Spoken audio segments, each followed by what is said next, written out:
प्रणम्य परमात्मानं सिद्धं त्रैलोक्यवन्दितम् स्वाभाविक चिदानन्द स्वरूपं निर्मलाव्ययम्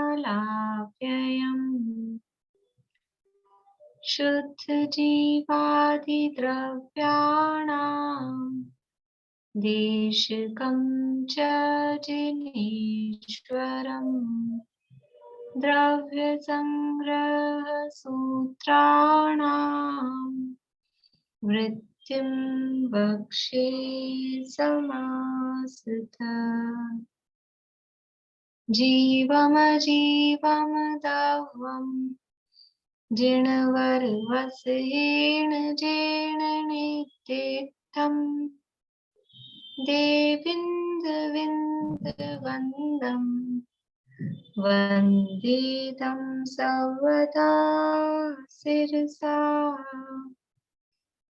कहे जीव अजीव जिन वर वृषभ ने लोक में वे वंद्य सुरपति वृंद से वंदन करूं कर जोड़।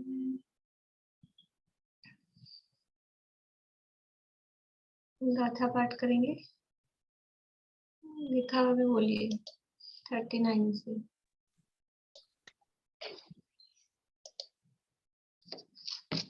वैद्रव्य संग्रह नामक एक शास्त्र है और आचार्य नेमिचंद सिद्धांती देव द्वारा रचित, और इस शास्त्र का स्वाध्याय एक बार अपन पूरा कर चुके हैं। पहले इन्होंने नेमिचंद सिद्धांती देव ने एक लघु द्रव्य संग्रह लिखा जो इसके पीछे लास्ट में दिया है, और फिर उसी को विस्तृत रूप में वृहद द्रव्य संग्रह लिखा।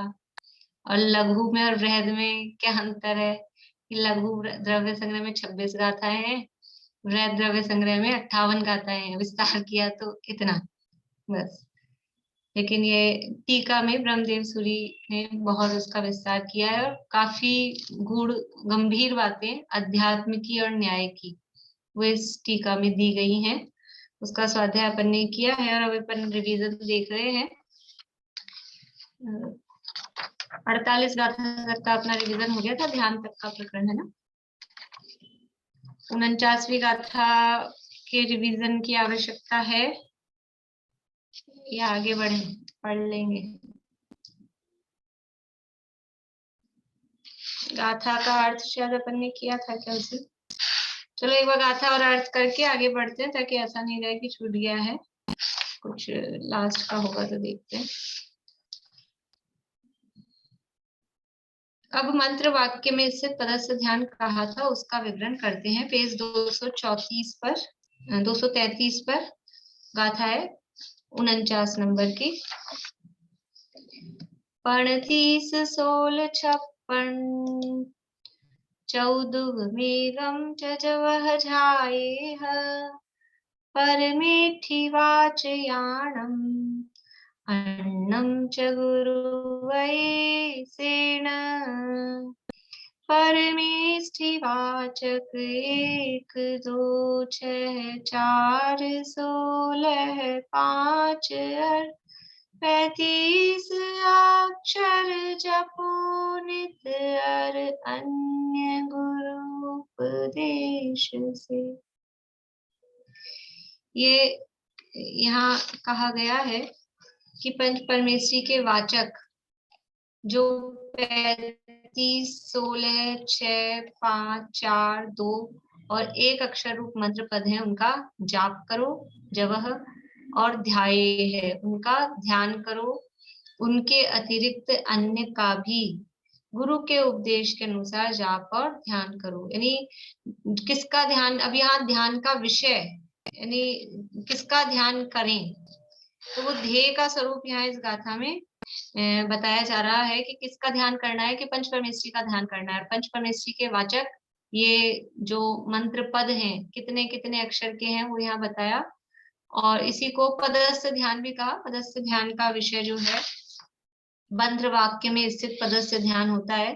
तो मंत्रों के बारे में यहाँ बताया है कि 35 अक्षर का मंत्र हो सकता है, 16 का, 6 का, 5 का, 4 का, 2 का, 1 का, इसके अलावा अन्य भी। तो अन्य की यहाँ टीका जो रत्नगर शावकाचार वगैरह ग्रंथ हैं उनमें अलग अलग और भी दिए हैं, 7 अक्षर भी दिए हैं। ये अपन बना सकते हैं कॉम्बिनेशन अलग अलग इसके। तो अक्षर 7, 9 अलग अलग टाइप से हो सकते हैं। ये यहाँ टीका में कहा है 35 अक्षर।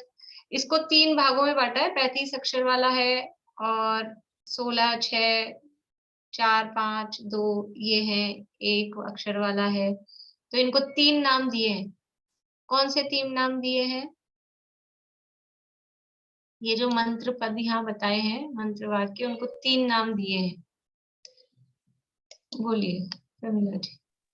सर्वपद, नामपद और आदिपद। सर्वपद, नामपद और आदिपद। सर्वपद का क्या मतलब है? सर्वपद मतलब बोलिए सुनीता आंटी। सारे परमेष्टि आ गए, 5 परमेष्टि में हाँ, सर्वपद 5 परमेष्टियों को पूर्ण रूप से लिया जिसमें वो सर्वपद। नामपद, नामपद का क्या मतलब है? 5 परमेष्ठियों के नाम के हिसाब से, जैसे अरहंत, अरहंत, सिद्ध, वैसा। हाँ, सर्वपद में तो ये था कि 5 परमेष्टियों को इकट्ठा ले लिया, पूरा मंत्र, पूरा नमोकार मंत्र जिसमें ग्रहण किया, वो सर्वपद। और नाम पद में 5 परमेष्टियों के केवल नाम नाम, या किसी एक परमेष्टि का नाम, या 2 परमेष्टि के नाम, या 3 परमेष्टि के नाम, इस तरह से उनके नाम नाम लिए। नमो या लोए या सब ऐसा पूरा पूरा नहीं लिया, केवल नाम नाम उनके ले लिया। अरहंत सिद्ध, अनंत सिद्ध साधु, इस तरह से नाम नाम लिए तो वो कहलाएगा नाम पद। और तीसरा है आदिपद। आदिपद मतलब सुलोचना भाभी। परमेष्टियों के प्रथम अक्षर को लेना, जैसे अरिहंत का अ ले लिया, और ओम में जैसे 5 परमेष्टियों का आ गया ओम। बढ़िया। परमेष्टियों के केवल प्रथम प्रथम अक्षर को लिया, तो अ, सी, आ, उ, सा जो ऐसा बोलते हैं, ये 5 अक्षर वाला हो गया। ओम एक अक्षरी हो गया, उसमें भी सबके नाम आ गए। ठीक है ना। इसी तरह से और भी यहाँ उसमें दिए रत्नगण शावकाचार में, उस दिन मैंने आपको बताए थे एक दिन। तो रत्नगण शावकाचार में भी जहाँ ये पदस्थ ध्यान वाला प्रकरण है वहां पर वो दिए हैं इस तरह से। इसके बाद में यहाँ टीका में ओम यह है पंच परमेष्टियों का आदिपद किस प्रकार है वो दिया है। वो सरल है, मेरे ख्याल से सबको आता होगा। ओम शब्द में 5 परमेष्टि, अरहंत का अ, सिद्ध में अशरीरी का अ, आचार्य का आ, उज्जय का उ, और साधु में मुनि का म, ऐसे सबको मिला के वो संधि होके ओम हो जाता है। तो ये यहाँ पर बताया है। इसके बाद में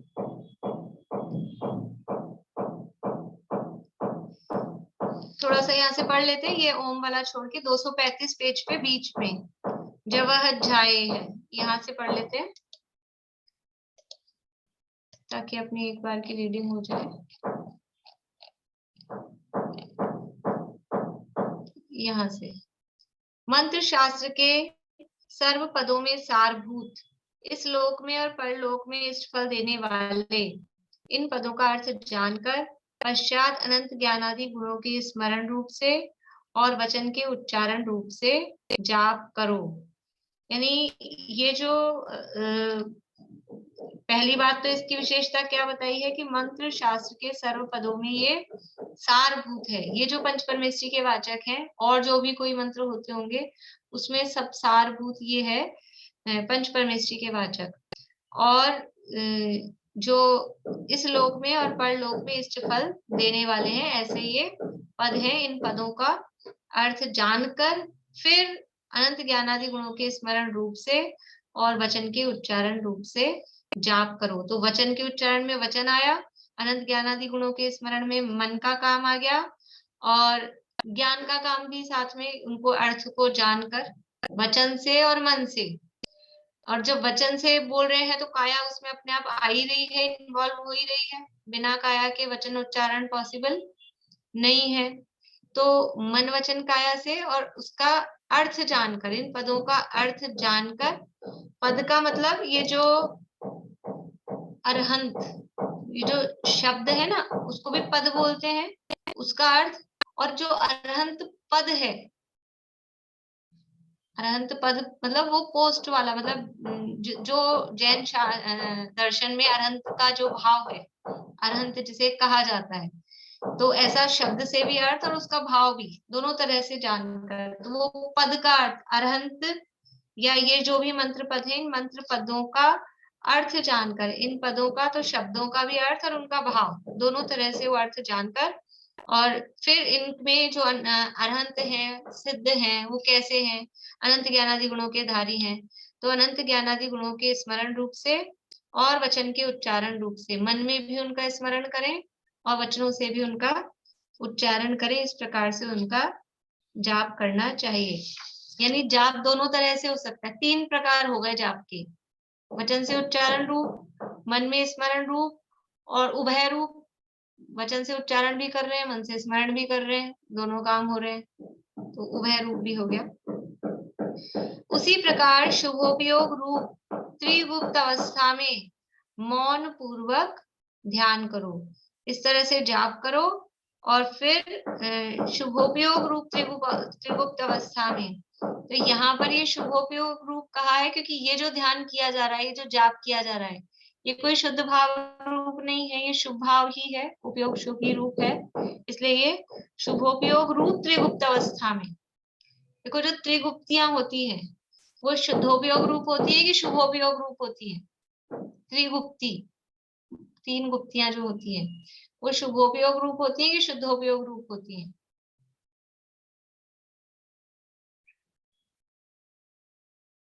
जिनका एक जवाब है वो भी ठीक है, जिनका 2 जवाब है वो भी ठीक है, यार कहें वो दोनों ही, क्योंकि एक जवाब है ही नहीं। 3 गुप्ती शुभोपयोग रूप भी होती है, शुद्धोपयोग रूप भी होती है, दोनों रूप से है। तो बाहर में व्यवहार से शुभोपयोग रूप है, निश्चय से शुद्धोपयोग रूप है, तो यहाँ पर ये जो मंत्र पद कहे हैं, इन मंत्र पदों का जाप करना है, ध्यान करना है, वो कौन सी त्रिगुप्ती रूप अवस्था में होगा? शुद्धोपयोग रूप अवस्था में नहीं होगा, क्योंकि वहां तो फिर शुद्धोपयोग है, वहां पे जाप पाप का चक्कर नहीं है। तो जब शुभोपयोग रूप त्रिगुप्ती है, मन वचन काय की, देखो काय की स्थिरता तो है ही है, वचनों की और मन की कैसे स्थिरता? आप तो जाप करने को कह रहे हो, और जाप में आप वचनों से उच्चारण रूप जाप भी कह रहे हो, तो फिर वचन की स्थिरता कहाँ हुई? और मन में स्मरण करना बोल रहे हो, फिर मन की स्थिरता कहाँ हुई? फिर त्रिगुप्ती कहाँ हुई? इसलिए इसको व्यवहार त्रिगुप्ती कह रहे हैं, क्योंकि अन्यत्र मन नहीं भटक रहा है इधर उधर अशुभ में, या ये अपने पंचपरमेष्ठी इस पद को छोड़कर दूसरी जगह मन भटके तो त्रिगुप्ती नहीं होगी। जिस पद का ध्यान कर रहा है उस पद का स्मरण मन में हो रहा है, जिस पद का उच्चारण कर रहा है उस पद का ही उच्चारण शब्दों से हो रहा है, कुछ और शब्द नहीं निकल रहे, इसलिए वो वचन गुप्ती है, मनोगुप्ती है, इसलिए वो व्यवहार गुप्ती है, शुभोपयोग रूप गुप्ती है।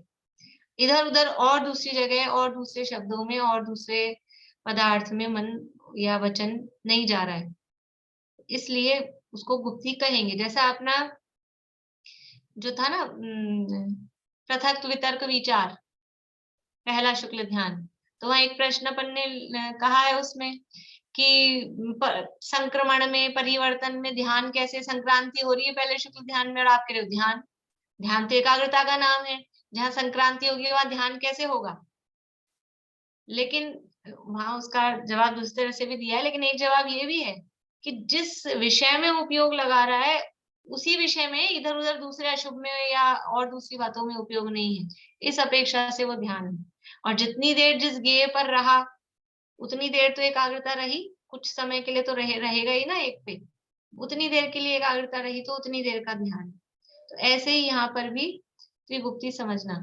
आप लोगों ने वो नोट्स मैंने भेजे थे द्रव्य संग्रह के, 48 गाथा के, मतलब ध्यान वाले प्रकरण तक है, थोड़ा सा विषय उसमें रह गया था, तो वो जो अंतर है ना उसमें मैं अभी करेक्शन आज में आई हूँ, अब वो करूंगी थोड़ा सा। आप लोगों ने निकाल लिए प्रिंट? अभी निकाले तो नहीं? निकाल लिए? अगर निकाल लिए तो फिर मैं करेक्शन आप हाथ से कर लीजिएगा थोड़ा सा। वो जो अंतर लिखे ना उसमें चारित्र वाले में, वो पहले शुक्ल ध्यान में वो औपशमिक चारित्र ऐसा ही लिखने में आया अकेला, औपशमिक यथाख्यात चारित्र, जबकि 8वें 9वें 10वें के हिसाब से उसमें शैक्षणिक चारित्र भी बनेगा। तो वो चाहे आप लोग खुद कर लीजिएगा, नहीं तो मैं करेक्शन करके मैं फोटो खींच के भेज दूंगी, तो आप लोग ठीक कर लीजिएगा उसको। और जिन्होंने प्रिंट नहीं निकलाए हैं तो मैं ड्राइव पे पीडीएफ सही वाली डाल दूंगी वापस से, पर आज या कल में कर दूंगी वो काम।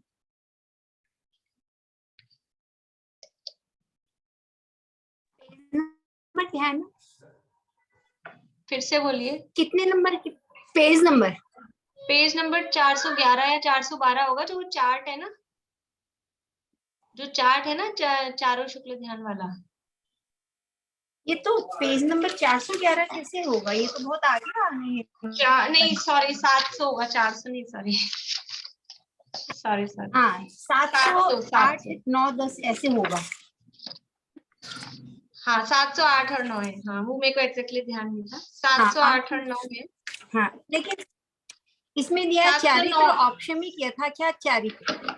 709 पेज है, इसमें औपशमिक यथाख्यात और शायिक यथाख्यात लिखा है पहले में, तो ये तो ठीक है, लेकिन ये है 11वें गुणस्थान की अपेक्षा, पर इसमें 8, 9, 10 गुणस्थान भी होगा ना पहले शुक्ल ध्यान में, तो उस अपेक्षा से शैक्षणिक चारित्र। और अगर वहां पे व्यवहार से कहेंगे तो औपशमिक चारित्र कहेंगे, यथाख्यात तो नहीं कह पाएंगे वहां पे। समझ में आया? देखो अपन 8, 9, 10 गुणस्थान में 8, 9, 10 गुणस्थान में अपन कौन सा चारित्र कहते हैं? निश्चय से तो शैक्षणिक चारित्र है, और व्यवहार से अगर उपशम श्रेणी है तो औपशमिक चारित्र, शपक श्रेणी है तो शायिक चारित्र। और 11वें गुणस्थान में है वास्तव में निश्चय से औपशमिक चारित्र, उसको बोलते हैं औपशमिक यथाख्यात। 12वें में है शायिक यथाख्यात। ठीक है, अब यहाँ पर अपने गुणस्थान की बात नहीं, यहाँ पर बात है पहला शुक्ल ध्यान की। तो पहला शुक्ल ध्यान कौन कौन से गुणस्थान में है? 8 से 11, तो उसमें 8, 9, 10 उपशम श्रेणी वाला भी है, 8, 9, 10 शपक श्रेणी वाला भी है, और 11वां है ना, इतने गुणस्थान है। समझ में आ रही बात चमेली आंटी?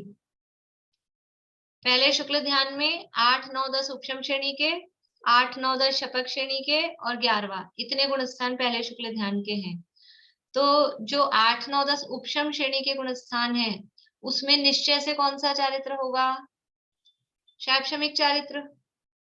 ठीक है, और 8, 9, 10 शपक श्रेणी के होंगे, उसमें भी निश्चय से शैक्षणिक चारित्र। तो 8, 9, 10 गुणस्थान में तो निश्चय से शैक्षणिक चारित्र है, और 11वें गुणस्थान में औपशमिक यथाख्यात चारित्र है। ये तो निश्चय की बात हो गई, जो यहाँ मतलब यहाँ थोड़ा वो खुलासा करके नहीं लिखा था, सामान्य रूप से लिख दिया था, तो वो थोड़ा आपको लिखना पड़ेगा जगह करके। और व्यवहार से देखेंगे तो उपशम श्रेणी के 8, 9, 10 गुणस्थान में औपशमिक चारित्र, शपक श्रेणी के 8, 9, 10 गुणस्थान में शायिक चारित्र, और 11वें गुणस्थान में तो एक ही तरह से है औपशमिक यथाख्यात चारित्र। 11वें गुणस्थान में एक ही चारित्र रहेगा, औपशमिक यथाख्यात। ठीक है, मैं उसको करेक्ट करके मैं फोटो खींच के भेज दूंगी, आप लोगों को लिखना नहीं आ रहा हो तो फिर आप देख के लिख लीजिएगा। अभी क्लास के बाद मैं उसको करेक्ट कर दूंगी, फिर लिख दूंगी। ठीक, मतलब वो थोड़ा खुलासा उसमें हो जाएगा तो अच्छा है, नहीं तो फिर वो कंफ्यूजन रहेगा, इसलिए। दीदी एक बात अटपटी सी लग रही है, आपने ये बताया निश्चय से तो शैक्षणिक चारित्र, और व्यवहार में शायिक चारित्र 8, 9, 10वें गुणस्थान में, तो ये व्यवहार से ज्यादा अच्छा शब्द है उपचार। उपचार अच्छा, ज्यादा अच्छा लगता है, उपचार से कहते हैं, यद्यपि दोनों का अर्थ एक ही है, लेकिन वो उपचार शब्द ज्यादा अच्छा है। उपचार ज्यादा अच्छा लगेगा यहाँ। हाँ, ठीक, उपचार से कह रहे हैं ना, अभी तो हुआ तो नहीं है शायिक चारित्र, लेकिन होने वाला है, श्रेणी शपक है, हाँ। तो उसको भावी नैगम्य भी कह सकते हैं, उपचार भी कह सकते हैं, व्यवहार भी कह सकते हैं।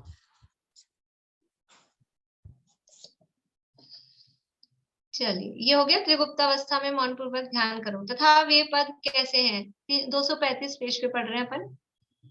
अरिहंत पद वाचक हैं और अनंत ज्ञानादि गुणों से युक्त श्री अरहंत इस पद का वाच्य अर्थात अभिधेय कहने योग्य हैं। वे पद कैसे है? अरहंत पद के वाचक है। अरहंत अरिहंत ये पद वाचक है। परमेष्ठी वाच्याणम का है ना, तो ये परमेष्ठियों के वाचक हैं। और अरहंत अरहंत कैसे है? अरहंत है अनंत ज्ञानादि गुणों से युक्त। तो अनंत ज्ञानादि गुणों से युक्त श्री अरहंत इस पद का वाच्य, इस पद से कौन कहा गया है? अरहंत शब्द, वाचक और वाच्य शब्द होते हैं वाचक। वाचक मतलब कहने वाले, लेकिन वो जिसको कह रहे हैं वो होता है वाच्य। पानी, पानी ये शब्द है, ये शब्द है किसका वाचक है? पानी शब्द किसको बताता है? जो पानी होता है जिससे प्यास बुझती है, वो जो पदार्थ है उसको बताता है ना। गाय, गाय है, ये एक शब्द है, पद है, वो वाचक है। वो किसको बताता है? गाय शब्द बोलते क्या ख्याल में आया? वो जो 4 पैर वाला स्तनधारी एक प्राणी होता है, दूध देता है, वो ख्याल में आता है ना। रसगुल्ला, ये तो शब्द है सब, लेकिन वो बोलते शब्द, वो शब्द पे नहीं अटकते हैं। शब्द बोलते ही वो वस्तु ख्याल में आती है। रसगुल्ला, वो इमली बोला, जैसे तो कहावत है ना, इमली बोलते मुंह में पानी आ जाता है। इसका मतलब क्या है कि वो वस्तु, उसकी खटास, मुंह में पानी कब आता है? किसके आता है? जिसने खाई होगी, किसी के आएगा ना। नहीं तो पता ही नहीं, आजकल के जमाने में तो कहाँ आता है। तो वो अरहंत बोला, तो अरहंत बोलते ही हमको अरहंत से वो अक्षर ख्याल में आते हैं। अरहंत बोलते ही वो अनंत चतुष्टय सहित जो भगवान, और ज्यादा अपन थोड़ा सा करो तो अरहंत बोलते ही अपने को एक ऊपर विराजमान है, गंधकुटी है, चवण लग रहे हैं, छत्र लग रहे हैं, वो खुद थोड़ा सा ख्याल में आ जाता है। लेकिन अनंत का मतलब है अनंत चतुष्टय सहित जो विराजमान है। अनंत चतुष्टय का भाव हमको ख्याल में आए, ऐसा अनंत ज्ञान, दर्शन, सुख, वीर्य, इतना अनंत सुख का उपभोग जो कर रहे हैं, ऐसे जो परमात्मा है वो ख्याल में आए।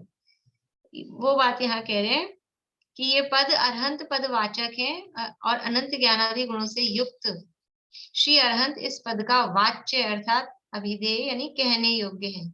इत्यादि प्रकार से पंच परमेष्ठी के वाचक हैं। ये तो समझ लो उदाहरण स्वरूप दिया है। सिद्ध बोला, तो सिद्ध बोलते ही क्या ख्याल में आना चाहिए? वो शब्द अक्षर या वो सिद्ध भगवान का स्वरूप, कि कैसे वो सिद्ध भगवान है। कर्म भाव कर्म नो कर्म से रहित, अमूर्तिक, अशरीरी, शुद्ध आत्मा, बिल्कुल कैसा अपने को ख्याल में आए, वो उसका विचार आना चाहिए।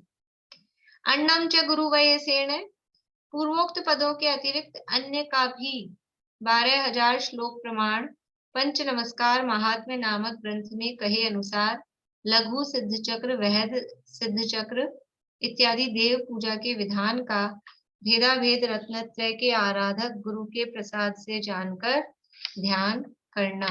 इसके अलावा अन्य भी 12,000 श्लोक प्रमाण ही ग्रंथ है पंच नमस्कार महात्म्य, उसमें और भी इस तरह के मंत्र पद वगैरह दिए हैं। और ये बताया था मैंने आपको, ध्यान है किसी को कौन किसका लिखा हुआ है पंच नमस्कार महात्म्य? आचार्य सिंह नंदी, आचार्य सिंह नंदी, उनके द्वारा ही रचित है। और उसमें उन्होंने लघु सिद्ध चक्र, वृहद सिद्ध चक्र इत्यादि ये पूजन विधान भी लिखा है। ये जो अपना सिद्ध चक्र विधान मतलब जिस रूप में ये अभी संतलाल जी का है ना, वो तो संतलाल जी ने हिंदी के उसके छंद पद्य बनाए हैं सारे। प्राचीन जो है वो सब सिद्ध चक्र के ओम रीम जो होती है ना, मतलब मंत्र मिलते हैं। एक शुभ चंद्राचार्य का भी है। तो ये पूरे इतने सारे 8, 16, 32 इस तरह से केवल मंत्र मंत्र थे जो अर्घ चढ़ाते ना अपन, जो मंत्र बोल के सिद्ध चक्र विधान में वो। तो उन मंत्रों के आधार पर वो जो ओम रीम जो बनी हुई है उसके आधार पर संतलाल जी ने वो छंद रचे, इतने विलक्षण, मतलब एक एक उसके आधार पर उसका भाव लेते हुए वो सब उन्होंने रचा है। तो ये इस तरह से लघु सिद्ध चक्र, वृहद सिद्ध चक्र, ये सब विधान प्राचीन संस्कृत में लिखे हुए हैं, अर्घ अर्घ मतलब उसके ओम रीम मंत्र टाइप से। ये उसका ध्यान करना, ये बात यहाँ पर कही है। इस प्रकार से पदस्थ ध्यान का स्वरूप कहा। इस प्रकार ये यहाँ पर एक श्लोक दिया है। गुप्तेन्द्रिय मनाध्याता ध्येयं वस्तु यथा स्थितम् एकाग्र चिंतनम ध्यानम फलम संवर निर्जरौ। इंद्रिय और मन को रोकने वाला ध्याता है। ध्याता कौन है? ध्याता ध्यान, ध्येय और ध्यान का फल वो यहाँ इस श्लोक में बता रहे हैं कि ध्याता कौन है? जो इंद्रिय और मन को रोकने वाला है। पीछे क्या लक्षण दिया था ध्याता का? क्या लक्षण दिया था? मां मुझ्झय मां रज्जय, ये दिया था ना। उसका भी मतलब क्या था? राग द्वेष मत करो, तो वो राग द्वेष नहीं करो और इंद्रिय मन को रोको, इन दोनों में अंतर है कुछ? जो इंद्रिय मन को रोकता है उसके राग द्वेष नहीं होते हैं, जो राग द्वेष नहीं करेगा उसको अपने इंद्रिय और मन पे कंट्रोल होगा, तभी तो राग द्वेष नहीं करेगा। यदि इंद्रियां और मन अनियंत्रित हैं, उस पे कंट्रोल नहीं है, तो फिर राग द्वेष ही होंगे, उसके अलावा और दूसरा कुछ होने वाला नहीं है। इसलिए एक ही मतलब, एक ही भाव है उसका।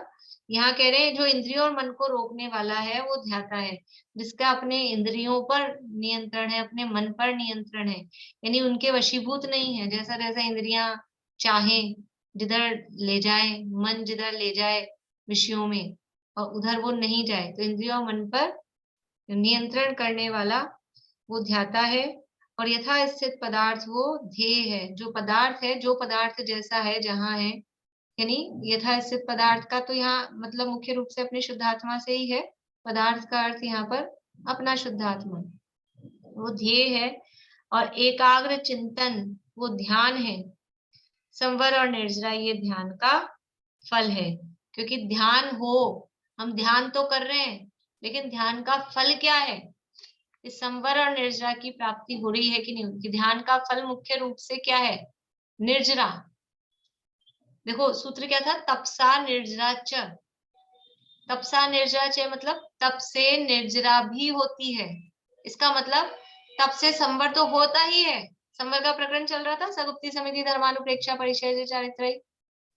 तपसा निर्जरा च, कि तप से संवर तो हो ही रहा है, लेकिन तप से निर्जरा भी हो रही है। तो ध्यान, ध्यान है वो क्या है? सर्वोत्तम, सर्वोत्कृष्ट तप है। समस्त तपों में सबसे उत्तम क्या है? ध्यान। तो ध्यान का फल क्या आना चाहिए कि जिसके लिए तप तपे जा रहे हैं? संवर और संवर पूर्वक निर्जरा, वो ध्यान का फल है। तो जो इंद्रिय और मन को रोकने वाला है वो ध्याता है। जो पदार्थ जैसा है उसका वो उसी रूप में विचार करना, वो पदार्थ ध्येय है। और एकाग्र चिंतन वो ध्यान है। और संवर और निर्जरा वो ध्यान का फल है। इस प्रकार से यहाँ पर ये ध्याता, ध्यान, ध्येय और ध्यान का फल बताकर ये दूसरा अंतराधिकार जो था उसमें प्रथम स्थल में ध्यान, ध्याता, ध्येय ये बता रहे थे। तो 47, 48 और 49 ये 3 गाथाएं इसमें दी है। अब आगे द्वितीय ये द्वितीय स्थल, दूसरे अंतराधिकार का दूसरा स्थल यहाँ पर बता रहे हैं। देखिए उत्थानिका पढ़ते हैं अपन। अब रागादि विकल्प रूप उपाधि से रहित निज परमात्म पदार्थ की भावना से उत्पन्न सदानंद, नित्यानंद जिसका एक लक्षण है, ऐसे सुखामृत के रसास्वाद से तृप्ति रूप निश्चय ध्यान का परंपरा से कारणभूत जो शुभोपयोग लक्षण युक्त व्यवहार ध्यान है, उसके ध्येयभूत 5 परमेष्ठियों में से प्रथम अरहंत परमेष्ठि का स्वरूप मैं कहता हूँ। इसकी ध्यान है आप लोगों को, ये इस गाथा की 3 उत्थानिकाएं दी थी। 3 हेडिंग, 3 तरह से इस गाथा की उत्थानिकाएं दी है। ये प्रथम पातनिका, पातनिका का मतलब है हेडिंग कहो, उत्थानिका कहो, गाथा के में क्या कहने जा रहे हैं वो जो कहा जाता है उसको बोलते हैं उत्थानिका। इस गाथा में अब हम क्या कहेंगे, जैसे अपन अपने शब्दों में भूमिका भी कह सकते हैं, तो उसको हेडिंग, उत्थानिका, भूमिका कह सकते हैं। तो पहली बात क्या कह रहे हैं कि यहाँ जो कहा था अरहंत परमेष्ठी, ध्येयभूत कौन है? व्यवहार ध्यान का ध्येयभूत अरहंत परमेष्ठी। और अरहंत परमेष्ठी में से पहले परमेष्ठी कौन है? अरहंत परमेष्ठी। और वो जो व्यवहार ध्यान है वो कैसा है? शुभोपयोग लक्षण रूप है। और वो शुभोपयोग कैसा है? वो निश्चय ध्यान का परंपरा से कारणभूत है। और निश्चय ध्यान कैसा है? निश्चय ध्यान है सुखामृत के रसास्वाद से तृप्ति। निश्चय ध्यान में तो अपनी आत्मा का आनंद, सुख और उसमें तृप्त रहता है। निश्चय जो ध्यान है, वास्तविक ध्यान में आत्मा का आनंद आता है और उस आनंद में जीव तृप्त रहता है। लेकिन उस निश्चय ध्यान तो नहीं हो रहा, पर उसका साधक जो है वो शुभोपयोग रूप व्यवहार ध्यान है। और उस व्यवहार ध्यान के ध्येयभूत कौन है? वो पंच परमेष्ठी। और उन पंच परमेष्ठियों में से पहले परमेष्ठी है अरहंत परमेष्ठी। उन अरहंत परमेष्ठी का स्वरूप यहाँ पर बता रहे हैं। ये पहली पातनिका हुई। अब दूसरी पातनिका कह रहे हैं, पूर्व गाथा में कथित सर्व पद, नाम पद, आदि पद, 3 प्रकार के पद बताए थे अभी अपन ने। सर्व पद, नाम पद और आदि पद रूप वाचकों के वाच्य जो पंच परमेष्ठी हैं, उनका व्याख्यान करते हुए प्रथम ही मैं जिनेंद्र का स्वरूप निरूपण करता हूँ। यानी वही जो पिछली गाथा में 3 पद बताए थे पंच परमेष्ठी के स्वरूप के, उनमें से जो पहले परमेष्ठी हैं अरहंत परमेष्ठी, उनका स्वरूप मैं निरूपण करता हूँ। अथवा पदस्थ, पिंडस्थ और रूपस्थ, इन 3 ध्यानों के ध्येयभूत श्री अरहंत सर्वज्ञ का स्वरूप मैं दर्शाता हूँ। पदस्थ ध्यान, पिंडस्थ ध्यान और रूपस्थ ध्यान, इन 3 ध्यानों में यानी व्यवहार जो इनका स्वरूप है, उसमें क्या ध्येय है? कौन ध्येय है? पिंडस्थ, पदस्थ, रूपस्थ, इन 3 ध्यानों में व्यवहार रूप से अरहंत परमेष्ठी किस प्रकार से है? बोलिए प्रेमदा जी। पिंडस्थ ध्यान के अंदर तो अपनी शरीर में स्थित आत्मा का, पिंड रूप शरीर में स्थित आत्मा का ध्यान है। और पदस्थ में मंत्र पदों में, यहाँ पर वो व्यवहार ध्यान में यहाँ ये बताना है कि पिंडस्थ ध्यान के ध्येय अरहंत परमात्मा है, शुद्धात्मा नहीं बताना है। तो जो समोसरण में स्थित अरहंत परमात्मा है, यहाँ खुद को शुद्धात्मा होता है और वहां उस शरीर के अंदर स्थित अरहंत परमेष्ठी जो है आत्मा रूप उनका ध्यान। और पदों के अंदर में भी अरहंत नाम जो है वो ध्यान का ध्येय है। और पिंडस्थ, पदस्थ और रूपस्थ में समोसरण के अंदर ही उनका जो स्वरूप बताया गया है, वो उनके स्वरूप का ख्याल करना, वो रूपस्थ ध्यान। यानी पिंडस्थ ध्यान में शरीर रूप पिंड, परमोदारिक शरीर, परमोदारिक शरीर में स्थित अनंत भगवान का, परमात्मा का ध्यान करना, वो व्यवहार से पिंडस्थ ध्यान। और अरहंत ऐसे पद का ध्यान करना, वो पदस्थ ध्यान। और समोक्षण में विराजमान जो अरहंत भगवान परमात्मा है, उनके रूप का, स्वरूप का विचार करना, वो रूपस्थ ध्यान। तो इन 3 ध्यानों के ध्येयभूत कौन है? श्री अरहंत सर्वज्ञ परमात्मा, उनका स्वरूप मैं दर्शाता हूँ। ये 50 नंबर की गाथा यहाँ पर बता रहे हैं। देखिए गाथा पढ़ते हैं अपन।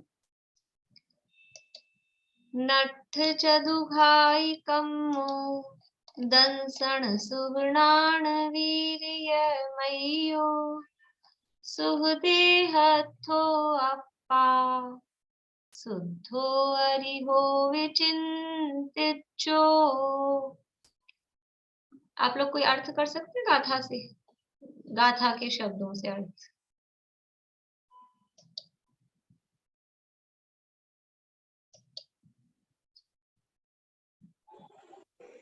नट्ठ चदुघाई कम्मो, जिन्होंने 4 घाती कर्मों का नष्ट किया है। दंसण सोहे नाण वीर मयो, सम्यक अनंत दर्शन, सुख है और अनंत ज्ञान और अनंत वीर में जो स्थित हैं। सुहदेहत्व, परमोदारिक सुखदेव में स्थित हैं। ऐसे आत्मा शुद्ध अरहंत भगवान का मैं ध्यान करता हूँ, या ध्यान करो। हाँ, ध्यान करना अरिहो विचिंतित, जो मतलब चिंतन करो। बढ़िया, सरल है गाथा। गाथा उसके शब्द बहुत सरल है। नठ नष्ट कर दी है, चदु 4, घाई कम्मो घाती कर्म, जिन्होंने 4 घाती कर्म नष्ट कर दिए हैं। दंसण यानी दर्शन, सुह यानी सुख, नान यानी ज्ञान, वीर्य यानी वीर्य, मयो यानी उन्मय है। और दर्शन ज्ञान सुख वीर्यमय है, उसके साथ में अनंत, अनंत दर्शन, अनंत ज्ञान, अनंत सुख, अनंत वीर्यमय है। सुहदेहत्थो, शुभ देहस्थ, शुभ देह में जो स्थित है। कौन सा शरीर शुभ है? शरीर शुभ होता है क्या? देखो, यदि प्रशस्त अप्रशस्त प्रकृतियों की अपेक्षा से कहा जाए तो कौन से शरीर प्रशस्त प्रकृति है, कौन सा शरीर अप्रशस्त प्रकृति है? नामकर्म में प्रकृति है ना, 5 शरीर प्रकृति, उनके प्रशस्त अप्रशस्त में विभाजन करते हैं पुण्य पाप प्रकृतियों में। बोलिए निशांति। 5 शुभ होते हैं। 5 ही शुभ है, 5 ही शरीर प्रकृतियां प्रशस्त हैं, शुभ है, तो फिर सारे ही शुभ हैं। फिर इनके शरीर को अलग से शुभ क्या कहना है? हम भी शुभ देह में ही स्थित हैं क्योंकि वो प्रकृति शुभ है। लेकिन यहाँ शुभ देह का मतलब क्या है कि जिसके निमित्त से, यानी जिनमें अब निगोदिया जीव नहीं है, एक तो वो, और दूसरा वो कि जिस शरीर को प्राप्त करके अशरीरी होने की साधना जिन्होंने की, वो शरीर शुभ है। जैसे जिस जन्म में जन्म मरण का अभाव कर दिया जाए वो जन्म सार्थक है, उनका जन्म कल्याणक बनाना सार्थक है। ऐसे ही जिस शरीर में रहकर शरीर से रहित होने की, शरीर का अभाव करने का पुरुषार्थ जिस शरीर में किया जाए वो शरीर भी शुभ है, उसको भी फिर शुभ कह देते हैं। इस अपेक्षा से भी वो शुभ देह है। यानी अलग अलग अपेक्षाओं से कह सकते हैं कि शरीर निगोदिया जीवों से रहित है, इस अपेक्षा से शुभ है। और जन्म से ही वो शरीर मलमूत्र रहित है, पसेव रहित है, और भी विशेषताएं शरीर में अतुल्य बल का धनी है, तो इस अपेक्षा से भी वो शुभ देह है। 1008 शुभ लक्षणों सहित है जन्म से ही तीर्थंकर भगवान, तो इस अपेक्षा से भी शुभ है। ऐसे शुभ देह में, और वो परम औदारिक शरीर है जिस शरीर के बाद अब दूसरा कभी शरीर उनको मिलने वाला नहीं है, इसलिए वो शुभ देह में स्थित ऐसे आत्मा वो शुद्ध है, अरहंत भगवान है, ऐसा उनका चिंतन करना चाहिए। देखो यहाँ पे बहुत अच्छा अर्थ यहाँ टीका में किया है। शुद्ध शब्द का भी अर्थ अपन ने देखा था। पढ़ते हैं टीका शुरू से, अभी तो जितनी होगी उतनी अभी करेंगे, और फिर कल आप लोग ये थोड़ा सा पढ़ के भी आना। आगे जो सर्वज्ञ सिद्धि वाला प्रकरण है, और पहले अपन पढ़ चुके हैं, आप लोगों ने कुछ कुछ लिखा भी होगा, तो थोड़े बहुत नोट्स और ये ग्रंथ में से भी गाथा टीका देख के भी आइएगा, तो थोड़ा जल्दी से अपना हो जाएगा विषय। टीका। निश्चय रत्नत्रयात्मक शुद्धोपयोगी ध्यान द्वारा पहले घाती कर्मों में मुख्य मोहनीय का नाश कर तदनंतर ज्ञानावरण, दर्शनावरण और अंतराय, इन 3 घाती कर्मों का एक साथ नाश कर जो 4 घाती कर्मों के नष्ट करने वाले हुए हैं। सूत्र बोल सकते हैं इस लाइन के लिए कौन से सूत्र दिए गए हैं तत्वार सूत्र में? ये जो अपन ने पढ़ी अभी पंक्ति,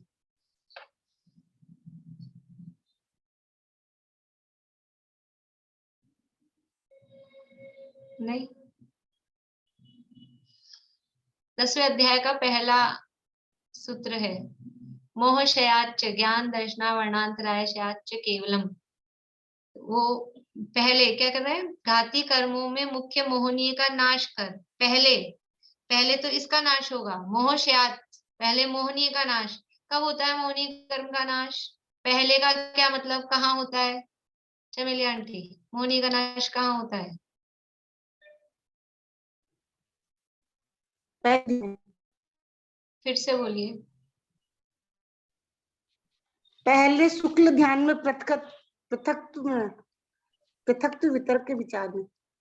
हाँ, और गुणस्थान से कहेंगे तो? गुणस्थान उसके कहेंगे तो अपने आएगा वो 8, 9, 10, 11। नहीं, अब मैं शुक्ल ध्यान के गुणस्थान नहीं पूछ रही हूँ। मोहनीय कर्म का नाश तीनों गुणस्थान में थोड़ी ना होता है। तीनों गुणस्थान में तो शुक्ल ध्यान हुआ, मोहनीय अच्छा। कर्म का नाश किस गुणस्थान में होगा? 10वें में। हाँ, 10वें में, 10वें के अंत में कहो। 10वें के अंत में। हाँ, 10वें तक तो है ही, तो 10वें के अंत में कहो, ठीक है। तो ये 10वें के अंत में हुआ मोहनीय का नाश, ये हो गया मोहशयाच। और फिर ज्ञानावरण, दर्शनावरण, अंतराय कर्म का क्षय कहाँ होगा? 10वें में हो जाएगा क्या वो भी? वो कहाँ होगा? ज्ञानावरण, दर्शनावरण, अंतराय का क्षय।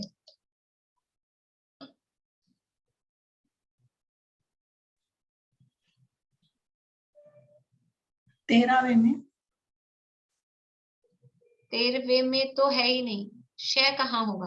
अभी देखो थोड़ा सा भाषा मतलब यद्यपि कभी अपन वहां कहते हैं, वहां नहीं है, लेकिन इसको अब शय ऐसा कहेंगे अपन, 13वें में शय हो रहा है, इसका मतलब 13वें में था, ऐसा प्रतीत होता है।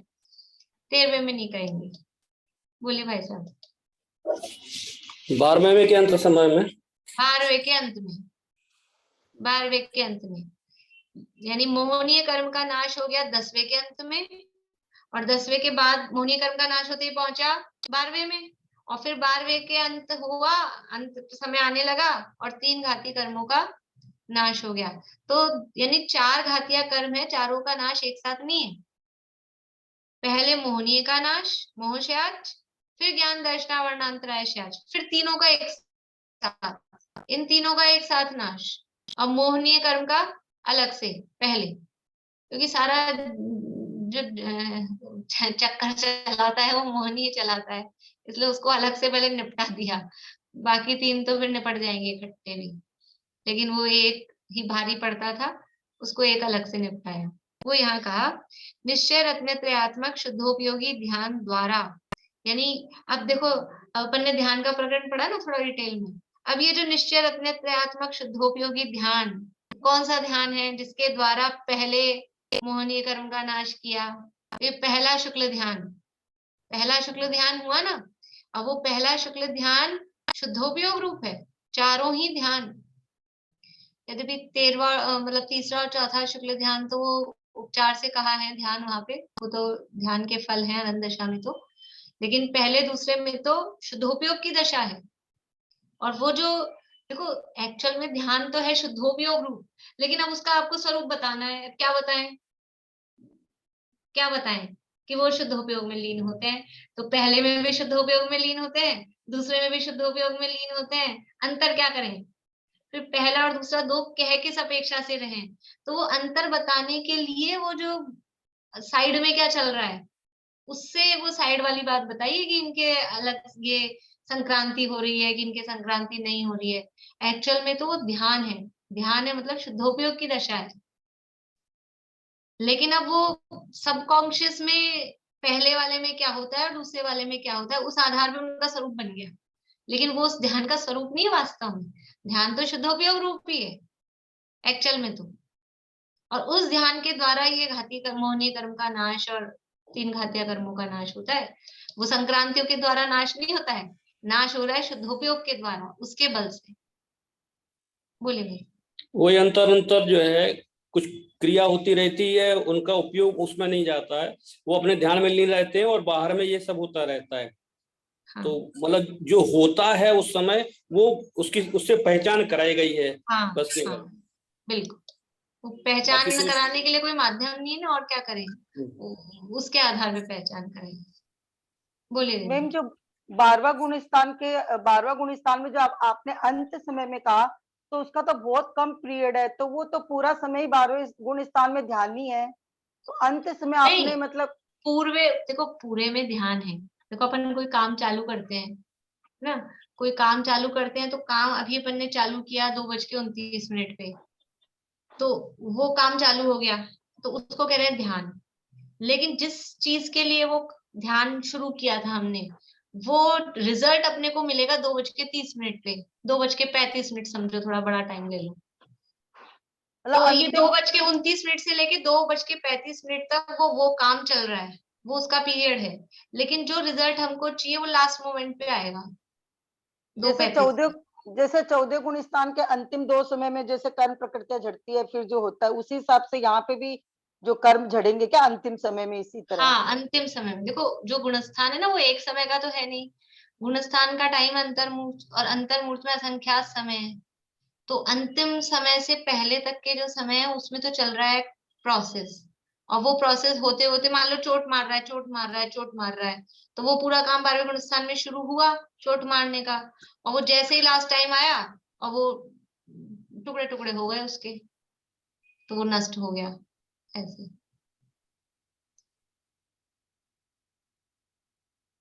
तो निश्चय रत्नत्रयात्मक शुद्धोपयोगी ध्यान द्वारा पहले घाती कर्मों में मुख्य मोहनीय का नाश कर तदनंतर ज्ञानावरण, दर्शनावरण और अंतराय, इन 3 घाती कर्मों का एक साथ नाश कर जो 4 घाती कर्मों के नष्ट करने वाले हुए हैं। कौन हुए हैं? अरहंत भगवान। अरहंत भगवान की बात चल रही है। तो ये नट्ठ चतुघाई कम्मो, ये इस पद की व्याख्या हुई है। फिर आगे है दंसण सुहनान वीर्य मयो, कि उन घाती कर्मों के नाश से अनंत चतुष्टय, अनंत ज्ञान, अनंत दर्शन, अनंत सुख और अनंत वीर्य को प्राप्त किया होने से सहज शुद्ध अविनाशी दर्शन, ज्ञान और सुख और वीर्यमय है। फिर है आगे सुहदेहत्थो, उसकी चर्चा अब ये कल करेंगे अपन। सुहदेहत्थो और शुद्धो ये लेके, और फिर जो सर्वज्ञ सिद्धि की चर्चा यहाँ पर की है उसकी चर्चा अपन कल करेंगे। आप लोग पढ़ के आना टीका को भी, और जो कुछ भी आपने नोट्स लिखा हो उसके आधार से अपन चर्चा करेंगे।